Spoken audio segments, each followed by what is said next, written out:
Guys, तो I hope आप सबका जो आज का पेपर हुआ है उत्तराखंड कांस्टेबल का, तो अच्छा एग्ज़ाम हुआ होगा।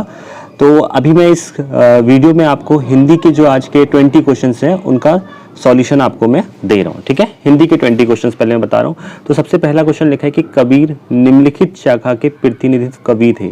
तो कबीर किस शाखा के प्रतिनिधित्व कवि थे? तो वो थे ज्ञानश्रेय का शाखा की। ये निर्गुण शाखा की एक उपशाखा है। फिर श्री कृष्ण गीतावली के रचयिता कौन है? तो श्री कृष्ण गीतावली के रचयिता तुलसीदास हैं। अगला है कर्म भूमि के लेखक का नाम क्या है? तो कर्म भूमि के लेखक का नाम प्रेमचंद है। ये एक राजनीतिक उपन्यास था। हिम कृतिनी के रचयिता का नाम क्या है?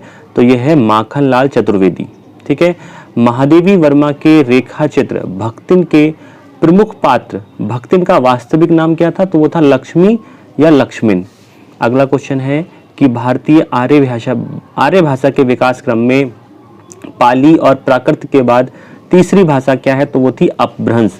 कुमाऊनी भाषा सबसे ज्यादा कहाँ बोली जाती है? तो ये हमारे नैनीताल और अल्मोड़ा में। देवनागरी लिपि का जन्म हुआ ब्राह्मी लिपि से।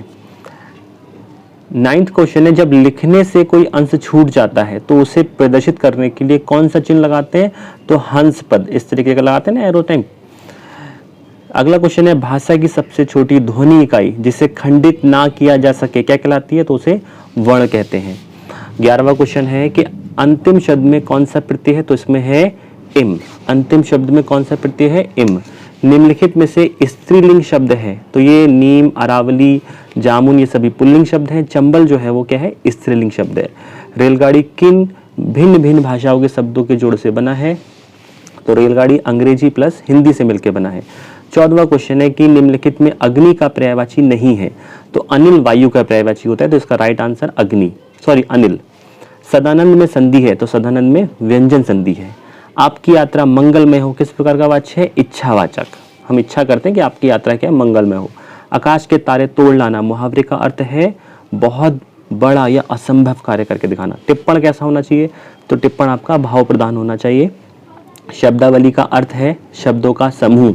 कंप्यूटर के संदर्भ में चाणक्य क्या है? तो कंप्यूटर के संदर्भ में चाणक्य एक फॉन्ट होता है। ठीक हो गया? तो आप अपने आंसर को मैच कर सकते हैं। जल्द ही मैं आपको बाकी का सॉल्यूशन भी प्रोवाइड करूंगा। Thank you.